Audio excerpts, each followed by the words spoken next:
2023 presidential election, US-based politicians drop bombshell over Peter Obi's candidacy. The 2023 presidential candidate of the Labour Party, Peter Obi, has been described as the ideal president for Nigeria. The Guardian reports that a Nigerian politician based in the USA, Chris Emeju, submitted that Obi stands out among all other 2023 presidential candidates lined up ahead of the election. Emeju, while speaking during a Zoom meeting with journalists from his base in the US, noted that Obi is one candidate who is genuinely keen on addressing the multifaceted challenges besetting the country. A managing partner for America at Lowe's Management Consulting, the US-based politician cited that aside from being the youngest of the top 3 2023 presidential candidates, Obi has an edge over others with the capacity to build the nation's economy and end the growing corrupt practices eating deep into the system. And in his words, "My ideal candidate is someone who is ethical, someone who has common sense, and someone who truly, genuinely cares about the masses. A candidate who doesn't judge based on what part of the country you are from and whose interest is to unite and not divide." Very true. And I think, to be honest, key line that this US-based politician just highlighted is somebody who is here to unite and not divide. And I think a main example that I can think of, and I think is very much realistic, even though, yes, with Peter Obi's candidacy, there have been several efforts to try link it with IPOB, the movement for, Biafra. And so in that way, of course, there have been rumors of this individual that was rumored to be his son. Well, it wasn't his son. And there are rumors that, since Peter Obi's candidacy, IPOB has sort of calmed down and they are not as intense in their movement. And IPOB did come out and say, we do not associate ourselves whatsoever. His candidacy does not affect our movement and our intention to still achieve Biafra, which is fine. And I think for the fact that people were able to come up and, say that, IPOB has been calm, it's a red flag. The individual has not even yet been president. In fact, campaigns are not even started. And people were saying that, obviously, this is obviously birthed from Igbo presidency and, of course, the idea behind Biafra.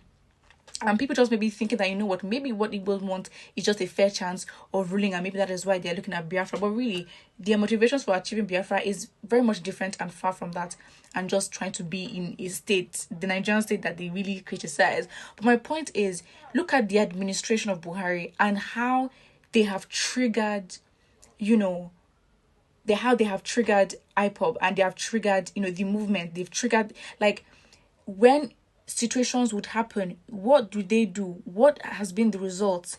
It's either that the Southeast is attacked and then they have to come up with their own security outfit, or individuals are being killed in the Southeast and are labeled to be IPOB members. On that basis alone, we have also had generals and security officers who would give orders that made IPOB members a target, which in a way, how do you write is IPOB written on somebody's head?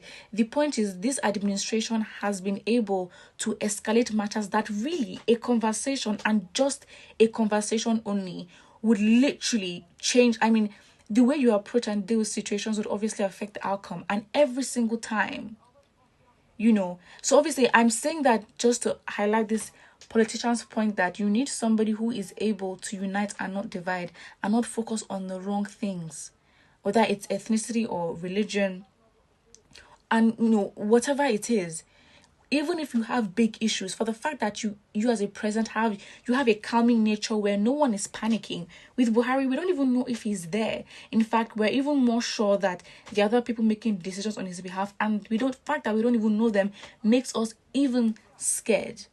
So the point is, you have an administration that does not unite its citizens at any opportunity that it gets. In fact, it divides, it incites, it triggers, it angers its own citizens to act out of order. But then again, if they set the stage that acting out of order is what they do, they can't expect anything less from the citizens that they are meant to take care of.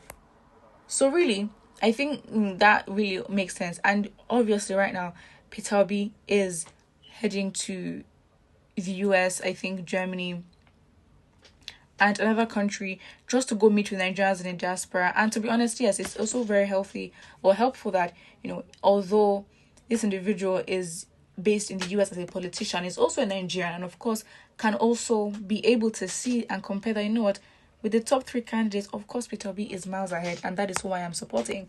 And really, that is personally how it should be. He is planning to go meet with a lot of Nigerians in the diaspora, and I think if he hosts conferences and just see what Nigerians over there do want, I think it's very good. It's not a bad thing to have Nigerians all over the world, but when we are actively trying to leave our country because we need to survive, that is a problem. And yes, even with the situations Nigerians do face, they do end up, in the big leagues with the titles, with the unthinkable, unimaginable, innovative stories.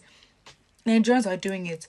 But when it comes to our own country, and again, and I think what Peter Obi also really shows that he has value for human capital, and he said Nigerians in the diaspora is literally Nigeria's most valued like human development capital. Like that is literally where our development is, because what you now have is the best of the best skilled Nigerians wanting to leave the country.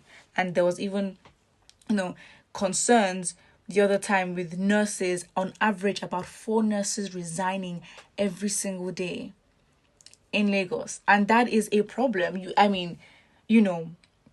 I've forgotten the individual's name, but obviously he has a high position in the medical field in Nigeria, in Lagos specifically, and it says I have to sign about 3 to 4 resignations and approve every single day. People are resigning, and if they're resigning, and again being highly skilled, they're looking to go out of the country because you can't get all the knowledge and experience that you need to work in a system that is backwards. In fact, the system doesn't allow you to operate at the knowledge that you're at. So it's not surprising, but it's a very sad reality. And if it's not that, everybody now wants to get into entertainment, because seeing the results of it in a country and an economy like Nigeria's, you have to survive. If you're not going to leave the country, you have to find what is in the country that would help you. Put what you think about this in the comment section below, and do not forget to like and subscribe.